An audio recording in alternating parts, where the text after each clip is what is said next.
Last episode में नेजी को एक अलग ही रूप में देखते हैं और वहाँ के जगह में भी क्रैक आने लगता है। इससे चिसाकी हैरान होता है। तब ये पूरा जगह कांच के टुकड़े बन के बिखर जाते हैं और वो बोतल भी टूटने लगता है और कहता है मुझे माफ कर देना। सुगो मोगामी कहता है चिंता मत करो, ये तुम्हारी गलती नहीं है, इसमें तुम्हें शिकायत करने की कोई जरूरत नहीं है। अगर तुम्हें इतनी जल्दी जाना होगा, कम से कम तुमने बहुत अच्छा काम किया कामे ओसा। वो बोतल कहता लेकिन किस बारे में? चिसाकी खांसते हुए कहता सुगो मोगामी इस जगह को क्या हुआ? सुगो मोगामी कहता मैं इसे डेनरी कहता हूँ। जैसा कि मैंने पहले कहा था, कुछ आ रहा था और उन्होंने बैरियर को तोड़ दिया। इसे चिसाकी अपने सामने देखते हुए कहता वो कौन है? और नेजी और सीड आमने सामने होते हैं और नेजी कहता तो ये तुम हो। सीड अपने मन में कहता तुम एक ही हो और नेजी के बॉडी को जकड़ने लगता है। इससे नेजी भी हैरान होता है। तभी नेजी के पास पंच पहुंच जाता है। उस पंच के हिट से नेजी टप्पा खाते हुए दूर जाने लगता है और सीड कहता अली सीगा हीरा। सीड की जो पावर खत्म हो गई थी वो अब वापस आ गई है। टेंटिकल उसके हाथों पे चढ़ने लगता है और उसके हाथों पे भी आइज आ जाता है और वो कहता है आखिरकार मुझे लगता है कि ये सिर्फ तुम और मैं हूँ। हम देखते हैं नेजी जमीन पे गिरा होता है और कहता वो आ रहा है और गहरा, बहुत ही गहरा। और हम देखते हैं सूरज से अर्थ की तरफ कुछ बढ़ रहा होता है। तभी अर्थ पे जबरदस्त धमाका होता है और ऐसा लगता है जैसे पूरा अर्थ ही विस्फोट हो जाएगा। नेजी को दोनों आंखें रेड हो जाती है और वो जबरदस्त चीख मारता है और ऐसा लगता है जैसे उसकी बॉडी से लावा निकल रहा हो। ये देख के वो तीनों काफी हैरान होते हैं और साथ ही सीड भी हैरान होता है क्योंकि नेजी के बॉडी से जबरदस्त एनर्जी निकल रही होती है। इससे वो सभी काफी हैरान होते हैं और कहते हैं क्या? डानजाग भी अपने मन में कह रही होती है नेजी। और वो सभी काफी हैरानी से नेजी को देख रहे होते हैं और स्कॉच कहता है मुझे लगता है कि हमें यहाँ से तुरंत निकल जाना चाहिए। तभी जेनी कहती है मैं जा रही हूँ बैटल फील्ड में, मुझे करना होगा। जिससे वो सभी का ध्यान जेनी पे जाता है और क्रिलो भी कहता है जेनी। जेनी कहती है मदद करो, मुझे उन लोगों से बदला लेना होगा जिन्हें मैं फिर कभी नहीं देख पाऊंगी। हमें उनकी मदद करनी होगी। मैं बैटल फील्ड में जा रही हूँ, अगर कोई मेरे साथ जाना चाहता है तो जाने दो। जिसे डेफनी उसे संभालने लगती है और कहती है जेनी ये तुम क्या सोच रहे हो? तुम अभी तक ठीक भी नहीं हुए हो। जेनी अपने पंच बनाते हुए कहती है डेफनी और डेफनी भी कहती है जेनी। और जेनी कहती है अब जब मैं जाग गई हूँ मुझे जाना होगा। मैं बैटल फील्ड में सब कुछ दांव पे लगा दूंगी जब तक मेरी जिंदगी खत्म नहीं हो जाती। और हम उसी समय फ्रांस का सीन देखते हैं जहाँ पे एक दुकान क्लोज होता है और ये एंटीक स्टोर बिब्लो का होता है। और हम अंदर काफी सारे सामान को देखते हैं जहाँ पे म्यूजिक चल रहा होता है और कोई झाड़ू लगा रहा होता है। और वहाँ पे एक बंदे को देखते तभी उसका डोर रिंग करने लगता है। जैसे वो बंदा उस तरफ देखता है तो कोई कहता है हेलो मोहन, आखिरकार तुम्हारे साथ क्या प्रॉब्लम है? तुम कहाँ चले गए थे? तुमने मुझे फोन करके क्यों नहीं बताया कि तुम अभी भी जिंदा हो या नहीं? मोहन कहता तुम शोर मचाते हो। वो बंदा कहता वाह वाह देखो कौन बात कर रहा है, चूहे। मोहन कहता तो क्या हुआ? वो बंदा कहता तुमने क्या कहा? कभी रिपोर्टर ऑस्ट्रेलिया के बारे में न्यूज देने लगते हैं और वहाँ पे जो भी हालात चल रहे होते हैं वो सभी बताने लगते हैं। जिसे वो बंदा कहता खैर अगर तुम्हारे पास समय हो तो मुझे तुमसे कुछ बात करनी है, अगर तुम नहीं आओगे तो मैं तुम्हें नहीं बताऊंगा। क्या तुम सुन रहे हो? मोहन कहता क्या ये अच्छी खबर है या बुरी? फोन से बंदा कहता क्या तुम किस बारे में बात कर रहे हो? मोहन कहता तुम्हारा क्या मतलब है? और यही सिंगमन मोहन होता है जो कहता है अगर ये अच्छी खबर नहीं है तो मैं नहीं जा रहा बेवकूफ। इसे वो बंदा कहता रुको, क्या तुम्हारी हिम्मत कैसे हुई ऐसी बात करने की? तभी हम नेजी को देखते हैं जिसके बॉडी के चारों ओर एक होलो सा बन जाता है और वो दोनों आमने सामने होते हैं। तभी नेजी एक अटैक बनाने लगता है और वो अटैक डायरेक्ट जाके सीट को हिट होता है। इससे सीट कर्रा जाता है और उसके हाथ की हालत भी खराब हो जाता है। तभी नेजी सीट के पास पहुंच जाता है और उसे जबरदस्त पंच मारता है। इससे सीट घूमते हुए काफी ऊपर चला जाता है। तभी नेजी झुकता है और ऊपर की ओर जंप कर देता है। ये सब देख के बेस्लो और पैरल काफी हैरान नजर आ रहे होते हैं। हम काफी सारे बुलेट को गिरते हुए देखते हैं। नेजी भी उसके पास पहुंच जाता है। नेजी दोबारा अटैक करने के लिए तैयार रहता है। नेजी अपने हाथों को उठा लेता है जिससे ब्लैक मिरर सीट के चारों ओर लिपट जाता है। इससे सीट काफी हैरान होता है और हम देखते हैं ब्लैक मिरर सीट को लिपट चुका होता है और नेजी अपने हाथ को प्रेस करने लगता है जिससे सीट के बॉडी से ब्लड निकलने लगता है। वो जबरदस्त चीख मारते हुए ब्लैक मिरर को टुकड़े टुकड़े कर देता है, लेकिन पैरल उसके पास पहुंच जाती है और जाके उसके पेट में जबरदस्त पंच मारती है और वो पंच ऐसा लगता है जैसे सीट की बॉडी के आर पार हो गया हो। और हम पेरल के हाथ को उसके बॉडी के आर पार देखते हैं। इससे सीट खर्रा जाता है, लेकिन वो पेरल पे भी अटैक कर देता है। फिर वो पेरल को अपने आप से पीछे को झटक देता है। तभी उस पर नेजी अटैक कर देता है, जिससे ग्राउंड पे जबरदस्त धमाका होता है। नेजी सीट के फेस पे जबरदस्त पंच मारता है, लेकिन सीट भी नेजी पे अटैक कर देता है। तभी नेजी एक और एनर्जी अटैक बनाने लगता है, जिसे सीट भी देख लेता है और वो अटैक को डॉच कर लेता है। वो ग्राउंड के अंदर गायब हो जाता है, लेकिन बेस्लो उसके टेंटिकल को पकड़ लेता है और सीट को ग्राउंड से बाहर की ओर घींचने लगता है और उससे कहता है तुम कहाँ भाग रहे हो, और पूरी जान लगाते उसके टेंटिकल को ऊपर की ओर घींचने लगता है। साथ ही अपने किक से भी अटैक कर देता है, जिससे ग्राउंड से जबरदस्त शॉक वेव निकलता है और बेस्लो के पूरे पैर खून से लटपट हो जाता है। हम फिर से एक फ्लैशबैक देखते हो, मोरलेस कहता है वो इवॉल्व होते हैं और बेस्लो पूरी जान लगाते हुए सीट को पंच मारता है, जिससे ग्राउंड में भी काफी बड़ा गड्ढा सा हो जाता है और वहाँ पे जबरदस्त धमाका होता है। उस अटैक से सीट का काफी बुरा हाल हो जाता है। बताया जाता है ये सुपर ह्यूमन हमारे पुराने दुश्मन है। बेस्लो अपने हाथ को सीट की तरफ बढ़ाता है और हमें बताया जाता है वो एक डिजास्टर है जो हमारे मकसद को आगे बढ़ने से रोक रही है। और बेस्लो सीट के गर्दन को पकड़ के उठा लेता है और उससे कहता है आपको कहीं नहीं जाना है, अब मुझे देखो। तभी नेजी का एनर्जी अटैक बच जाता है, जिसे बेस्लो भी नोटिस करता है और नेजी का एनर्जी अटैक उन दोनों पे हुआ होता है, जिससे पेरल भी काफी हैरान होती है। बेस्लो भी उस अटैक से काफी घायल हो जाता है और काफी हैरान कहता क्या सीट के आधे बॉडी डिस्ट्रॉय हो जाता है और कहता वो शख्स वो पागल है। बेस्लो भी इससे काफी भड़क जाता है और कहता तुम मास के लौट रहे, और काफी स्पीड से नेजी की तरफ बढ़ने लगता है और वो दोनों एक दूसरे से टकराते हैं। बेस्लो और भी पतला हो जाता है और कहता तुम पूरी तरह से पागल हो। और उन दोनों के फाइट से पेरल और दानियांग भी हैरान होते हैं और कहता आखिर ये क्या चल रहा है। दानियांग भी काफी हैरानी से कहती है नेजी वो क्या कर रहा है। पेरल भी अपने मन में कहती है इन दोनों की खून की जबरदस्त प्यास, क्या ये सही समय है, रुको सीट कहाँ है। तभी सीट जमीन के अंदर चला जाता है और वहाँ से भागने लगता है। पेरल काफी हैरानी से कहती है एक सुरंग, रुको ये कहाँ जा रहा है। वहाँ पर तभी जमीन से कई सारे छोटे छोटे सीट बाहर आते हैं और वो सभी पानी में छलांग लगा देते हैं और वो सभी के सभी पानी के रास्ते भागने लगते हैं। इससे पेरल कहती है ओ नहीं है, वो भी समुद्र को और बढ़ने लगती है और वो भी आगे बढ़ते हुए अपने मन में कहती है मैंने कभी नहीं सोचा था कि वो बच निकलेगा, मैं उसे खो नहीं सकती। वो बहुत तेजी से तैर रहा है और वो अब बिखर रहा है, मुझे नहीं पता कि उसकी असली बॉडी कहाँ है, मुझे केयरफुल रहना होगा। और उसने खुद की नकल की, उसने मुझे ऐसे ही धोखा दे दिया। तभी वहाँ पे हिंज भी आ जाते हैं, जिससे पेरल काफी हैरान होती है और कहती है हिंज, और पेरल समुद्र के गहराई में बढ़ने लगती है। और दूसरी तरफ हम काफी सारे धूल को देखते हैं। बेस्लो पीछे को हो जाता, कैरेलो कहता है बेस्लो आओ।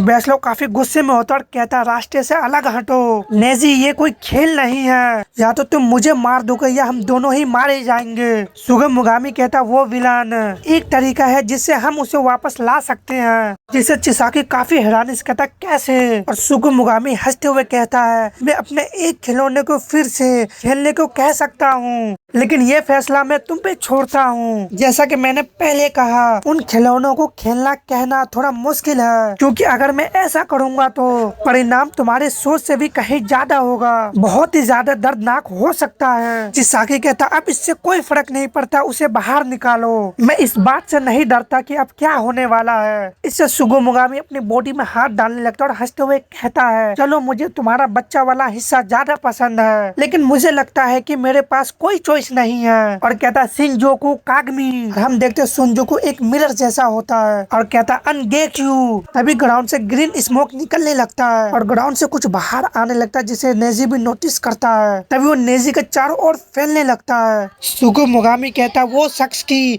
सच्ची सोल और पापों को उजागर करेगा, यहाँ तक कि वो पाप जो खुद डेविल से भी बहुत बुरे हैं। अनगा के अब तुम सब कुछ दिखा सकते हो। और चिसाकी ब्लड का खांसी करने लगता है, उसका हालत खराब होने लगता है। तभी एनगेक्यू कहता मैं कुछ नहीं कह सकता, ये मैं पहली बार देख रहा हूँ, क्या ये तुम्हारे इग्नोरेंस का रीजन है। खैर इसका पता लगाने का सिर्फ एक ही तरीका है, अपने असली रूप देखने के लिए मिरर में देखे। इससे नेजी को कुछ समझ में नहीं आता। तभी नेजी का एक आंख ग्लो करने लगता है और उसे अपने सारे पिछले दिन पुरानी याद आने लगते हैं। इससे नेजी जबरदस्त चीख मारता है और वहाँ से जबरदस्त शॉक वेव निकलने लगते हैं, यहाँ तक कि वो मिरर में भी दरार आने लगते हैं और कहता नहीं, ये इग्नोरेंस या इनकार नहीं है, लेकिन एक अपील। इसमें कोई झूठ नहीं है। इसके बजाय वो ये अपील कर रहा है कि उसका अस्तित्व सच में है और वहाँ से जबरदस्त एनर्जी निकलने लगती है। सुकुमागामी हंसने लगता है और कहता है अब ये एक बड़ी प्रॉब्लम है। खैर ये तो नाकामी है। अगर मिरर की सील तोड़ दी जाए और वो रिहा हो जाए, जो भी आगे आएगा उसे तुरंत मार दिया जाएगा। तभी चिसाकी कंधे पे डेफनी हाथ रखते है, जिससे चिसाकी हैरान होता है और वो डेफनी को देखते हुए कहता तुम कौन हो? डेफनी कहती है मैं उसकी पुरानी टीचर हूँ और आगे बढ़ते हुए कहती है मैं मदद करूंगी। अगर आप मुझे माफ करे तो मैं एक पल के लिए बैटल फील्ड में एंट्री करूंगी। और वो नेजी को और काफी स्पीड से आगे बढ़ जाती है और डेफनी का हाथ आगे बढ़ने लगता है और कहता मांत्रा, जाके नेजी के पीठ पे अटैक कर देती है और कहती है माइंड लॉक, जिससे उसकी बॉडी ग्लो करने लगती है, उसके आंखों से भी एनर्जी निकलने लगता है। फिर से एक फ्लैश बैक देखते हैं। नेजी कहता है ऐसी बहुत सी जगह हम जा सकते हैं, अब मैं ये तय करने की कोशिश कर रहा हूँ कि कहाँ से शुरू करना मजेदार होगा और हंसने लगता है। दानियांग कहती है वेल तुम्हारा नाम क्या है? और नेजी अपना नाम बताता है और कहता है ये तुम पे निर्भर करता है कि तुम मेरे साथ आना चाहते हो या नहीं दानियांग। और प्रेजेंट में देखते हो उसका बॉडी नॉर्मल होने लगता है और वहाँ से जबरदस्त एनर्जी निकलती है और कोई बार बार नेजी को पुकारने लगती है और नेजी का बॉडी पूरी तरह से नॉर्मल हो जाता है, जमीन पे गिर जाता है। दानियांग और किरोलो भी आ जाते हैं और दानियांग कहती है नेजी नेजी। और एक पल में माहौल में सन्नाटा सा छा जाता है और कोई कहता है क्या वो पागल हो गया है? डेफनी कहती है मुझे नहीं लगता कि वो जल्दी अपनी होश में आ सकेगा। मंत्रा का पर्पस और उसका स्किल माइंड लॉक उसे जबरदस्ती उसकी यादों में धकेलना है। अगर ये काम करता है तो उसे बेहोश हो जाना चाहिए। और डेफनी के हाथ कांप रहे होते और वो कहती है इतना बड़ा रेजिस्टेंस, मेरी सारी उंगलियां टूट गई और मेरी स्किन जल गई है। मुझे नहीं पता वो क्या था, लेकिन वो एक खतरनाक बीइंग बन गया। उम्मीद करते हैं कि हम उसे वापस पा सकेंगे।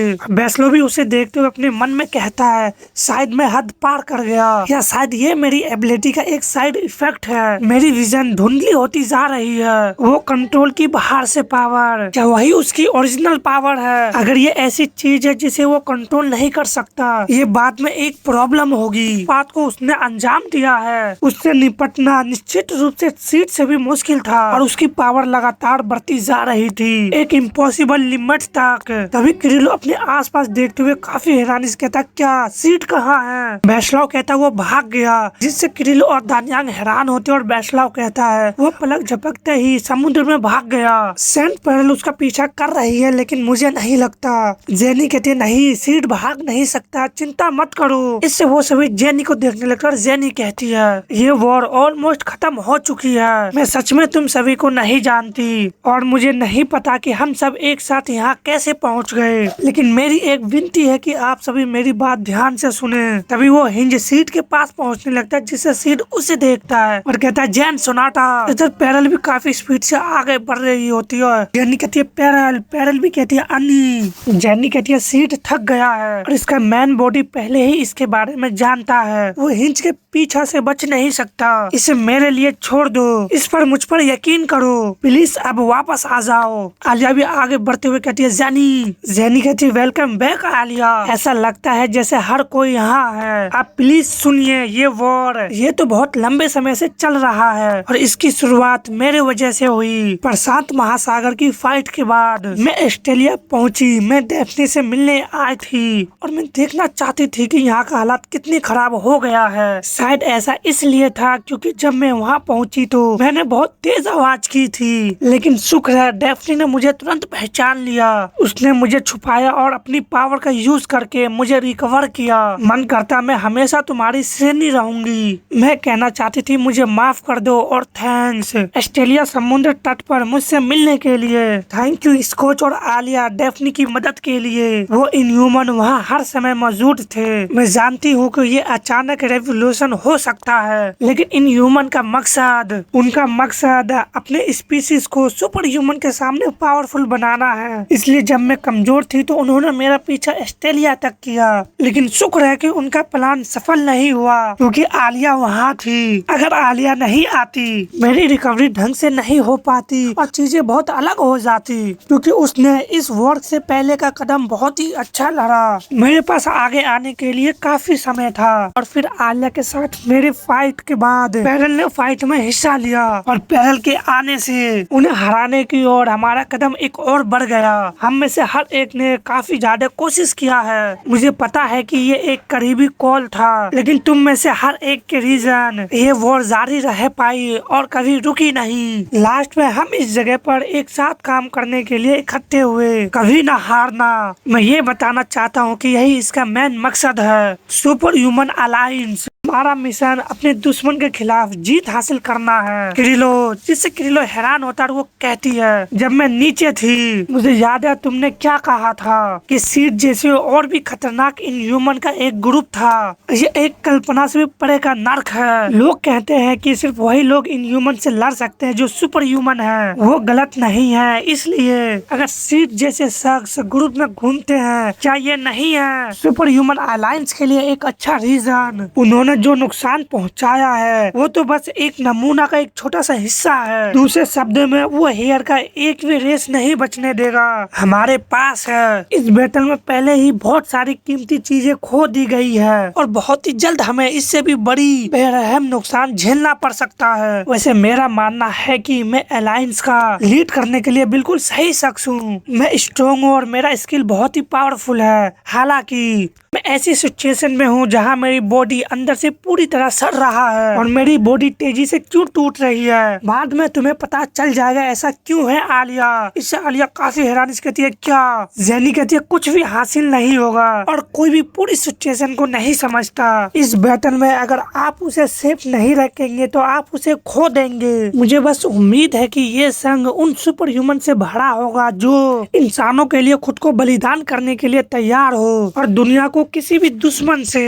तभी पैरल समुद्र से बाहर आ जाती है और वहाँ पे आके लैंड करती है। जेनी कहती है पैरल सुनो, और पैरल की तरफ आगे बढ़ते हुए कहती है मैं तुम पे भरोसा करती हूँ कि तुम कैप्टन बनोगे, और अपने हाथों को आगे बढ़ाती है, लेकिन पैरल जाके उससे लिपट जाती है। जेनी भी उसे गले लगाती है। इधर सभी हिंज सीट के पीछा कर रहा होता है और सीट कहता है मैं लगभग अपने मेन बॉडी तक पहुँच चुका हूँ, वो अभी भी मेरा पीछा कर रहे हैं। मुझे स्पीड बढ़ाने और उन्हें दूर भगाने की जरूरत है। तभी जेनी अपने कानों से एरिन को निकालने लगता है जिसे पैरल देख रही होती है और उसे सामने को और फ्लिप करती है। वो दोनों एरिन डायरेक्ट आलिया के पास जाते हैं। आलिया उसे देखने लगती है और कहती है ये मेरे लिए ये बहुत ज्यादा है, इसका क्या मतलब है? उसके आंखों से भी आंसू निकलने लगते हैं और जेनी कहती है अब हर एक कोई तुम दूसरी तरफ देखिए, और जेनी वहाँ से गायब होने लगती है। इधर सीट एक हिंज को देखता है जो हिंज जेनी से टेलीपोर्ट हो जाती है और उससे कहती है काफी समय हो गया सीट, और सीट को जकड़ लेती है जिससे सीट कराने लगता है और जेनी के बॉडी भी हिंज बन जाते हैं और ऊपर जेनी के जगह पे हिंज आ जाता है। इससे वो सभी हिंज को काफी हैरानी से देखने लगते हैं। वेस्लाव कहता है एक स्टोन, क्या तुमने सीट का पीछा करने के लिए हिंज के साथ जगह बदल लिया?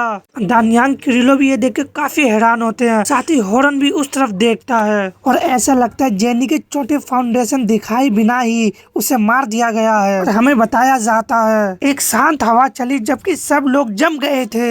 एक शांत माहौल में जो कांटों की तरह दर्दनाक था। हर कोई हैरान और परेशान था और जो कुछ हुआ था उसे महसूस करके सभी एक ही दुख में थे। उसी पल ये जैन सोनाटा का अंत था जिसे वो जानते थे। आलिया अपने घुटने टेक देती है और हिंच पे हाथ रखते हुए कहती है जेनी मुझे क्या करना चाहिए? मैं तुम्हारे इच्छा को समर्थन करने के लिए तैयार नहीं हूँ, मैं बहुत कमजोर। और हम कुछ समय पहले का सीन देखते हैं जब जेनी अपनी फाउंडेशन का यूज करती है। आलिया कहती है वो बहुत स्ट्रॉन्ग है, मुझे पता है कि मैं उसे कैसे डिफ्लेक्ट कर सकती हूँ। जेनी कहती है हम जीत सकते हैं, टावर को प्रोटेक्ट करो, हमारा चांस आएगा। और आलिया कहने लगती है अपने जगह से उठो और सुनो।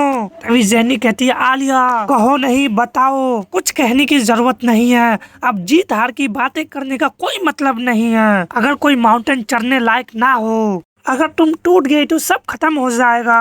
अब प्रेजेंट में आलिया कह रही होती है जेनी। तभी देखते हैं कलबास पे हिंच के साथ एंकर से भी अटैक होता है। सभी अटैक से वहाँ पे जबरदस्त धमाका हो जाता है और आलिया जाके एक हिंच पे लैंड करती है और कहती है जेनी जब वो ब्लड के ढेर से बचने की कोशिश करते रहते हैं, जब वो सच में एक दूसरे के करीब होते हैं, फिर मैं एंकर से अटैक करूंगी। जेनी कहती है आलिया, जिससे आलिया उसे देखने लगती है। जेनी कहती है मुझे पता है ये जल्दबाजी में लिया गया फैसला हो सकता है, लेकिन इस फाइट में जो तुम खून और पसीने बहा रहे हो मैं उसे हमेशा याद रखूंगी। इससे आलिया काफी हैरानी से कहती है क्या? फिर कहती है मैं इसे हमेशा याद रखूंगी। क्या आप किसी हीरो की तरह बात करने की कोशिश कर रहे हैं या शायद ये कहानी सुनाने की कोशिश कर रहे हैं कि मैंने जैन सोनाटा से कैसे फाइट की? मुझे समझ में नहीं आ रहा है। जेनी कहती हो मैं हो सकती हूँ। आलिया कहती है भले ही मैं मर जाऊँ और फिर से जाग जाऊँ, फिर भी मैं वो नहीं कर सकती जो आप कर सकते थे।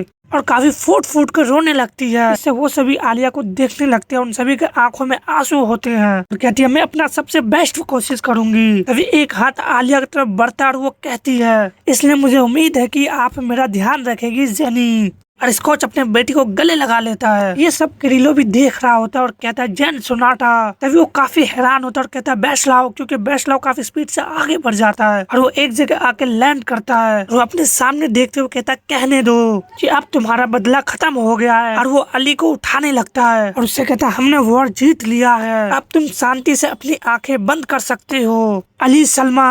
हम फिर से टनल का सीन देखते हैं। एक सुपर ह्यूमन के ऐसे कंपटीशन में जाना थोड़ा अजीब है, तुम नहीं जानते। टोनी कहता खैर उसके पास जरूर अपना रीजन होगा, शायद उसने ये काम उस ट्रॉफी के लिए किया हो, हमें नहीं पता।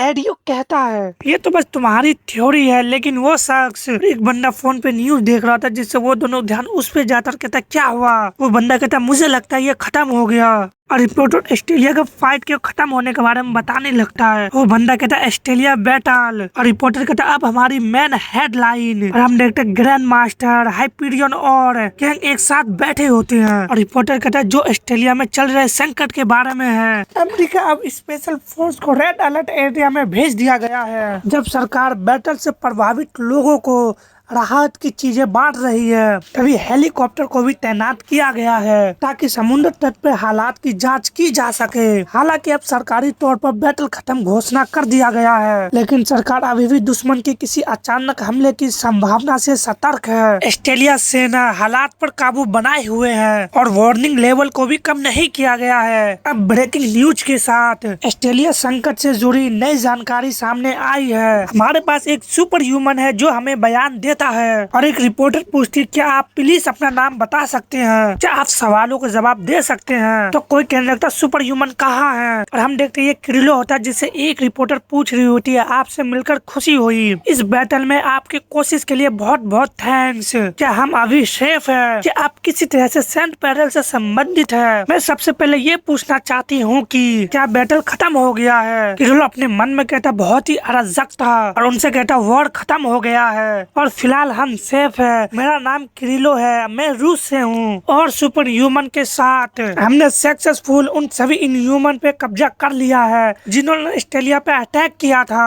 हम फिर से फ्रांस का सीन देखते हैं और मोहन भी रिपोर्ट की सुन रही होती है और रिपोर्टर कहती है मुझे माफ करना, मैं और ज्यादा सवालों का जवाब नहीं दे सकता, लेकिन अब बैटल खत्म हो गया है। हमने बैटल के दौरान ज्यादा से ज्यादा लोगों को बचाने में सफल रहे। मोहन ये सब देख के खामोश होता है। नेक्स्ट सीन हम यूएसए का देखते हैं। कोई कहता क्या अब ये खत्म हो गया है? और किरिलो बताता बैटल के दौरान काफी सारी मुसीबत सामने आई। बैन कहता सच में? और किरिलो कहता मुझे कुछ बहुत ही जरूरी बात कहनी है, लेकिन सबसे पहले मुझे इसे सही ढंग से समझाना होगा और अच्छे से पेश करना होगा। सुई कहती है वेल और बैन कहता पैरल कहाँ है? और किरिलो कहता सबसे पहले हम उस सुपर ह्यूमन का खोने का शोक मना रहे हैं जिसने हमारी बहुत मदद की थी। इसे वैन और विद्रोह का ध्यान टीवी पे जाते हैं और सुई कहती है अनी। और हम फ्लाइट का सीन देखते हैं। वो बताते हैं हमारा प्लेन जल्द ही पेरिस पहुंचने वाला है। हमें ये बताते हुए खुशी हो रही है कि ऑस्ट्रेलिया में बैटल अब सुपर ह्यूमन के जीत के साथ खत्म हो गया है। इससे चैनवर का ध्यान भी उस पे जाता है और जमाल कहता है मेरा गले में दर्द हो रहा है, ये बहुत ही बोरिंग है। खैर मुझे लगता है कि हम जल्दी तुमसे मिलेंगे, तुम कम वक्त शख्स हो। और दूसरी तरफ हम समुद्र का देखते हैं। कोई कहता तोबियान अब तक तुमने कितने आइलैंड को डिस्ट्रॉय कर दिया है? तोबियान कहता मुझे ठीक से से नहीं पता, मैंने गिनती नहीं की है, शायद 100।